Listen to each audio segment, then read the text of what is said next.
សូមជម្រាបសួរបងប្អូនទាំងអស់គ្នាថ្ងៃនេះខ្ញុំសូមចែករំលែកនៅគន្លឹះដ៏សំខាន់មួយសម្រាប់បងប្អូនទាំងអស់គ្នាជាពិសេសគឺសម្រាប់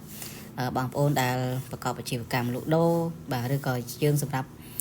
យើងអ្នកដែលទិញអីវ៉ាន់ក៏មានសារៈសំខាន់ដែរសម្រាប់បងប្អូនទាំងអស់គ្នាបាទគឺរបៀបនៃការគណនាការបញ្ចុះតម្លៃបាទពេលដែលយើងទៅទិញអីវ៉ាន់ឬក៏ការបញ្ចុះតម្លៃការលក់អីវ៉ាន់អីមួយគឺ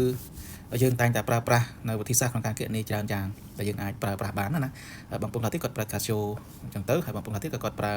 app អញ្ចឹងទៅប៉ុន្តែថ្ងៃនេះខ្ញុំសូមចែករំលែកនៅកលឹះមួយទៀតដែលយើងអាចប្រើប្រាស់គណនាបានដូចគ្នាប៉ុន្តែយើងប្រើប្រាស់នៅលើ website បាទអញ្ចឹងដើម្បីបាន website ការគណនាការ discount ការបញ្ចុះតម្លៃគឺយើងចុចទៅលើ Google បាទ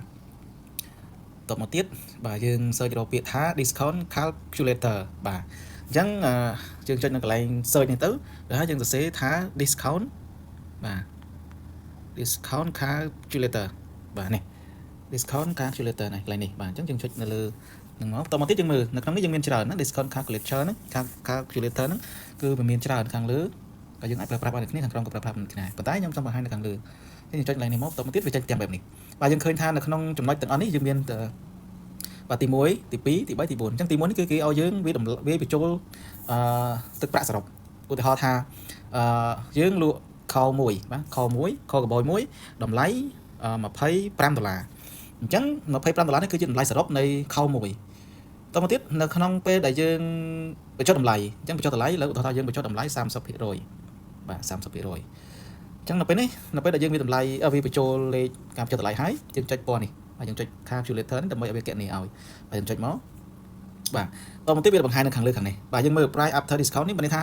តម្លៃបន្ទាប់ពីយើងបញ្ចុះតម្លៃហើយតម្លៃបន្ទាប់ពីយើងបានបន្ទាប់ពីគេបញ្ចុះតម្លៃហើយគឺនៅសល់$17.50បាទអញ្ចឹងយើងមើលនៅខាងលើនេះគេដាក់ថា with original price $25 and 30% discount អញ្ចឹងមានន័យថាតម្លៃសរុបពិតប្រាកដគឺគេលក់25ប៉ុន្តែនៅពេលដែលបនឆ្លងឆ្នាំបាទបនឆ្លងឆ្នាំគឺហាងគេបានបញ្ចុះតម្លៃឧទាហរណ៍ណាបនឆ្លងឆ្នាំហាងគេបញ្ចុះតម្លៃ 30% អញ្ចឹងវានៅសល់$17.50អញ្ចឹងយើងចំណេញបាន$7.50បាទនេះងាយយើងប្រើ app យើងប្រើ website នៅក្នុង Google បាទអញ្ចឹងពណ៌តម្លៃខាងលើនេះគឺជាតម្លៃបន្ទាប់ពីគេបានបញ្ចុះហើយ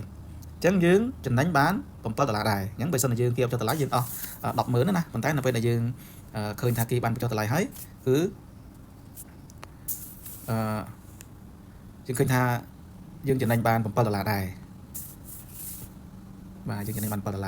អញ្ចឹងយើងទិញបានរបស់ផ្សេងមួយទៀតអូខេអរគុណច្រើន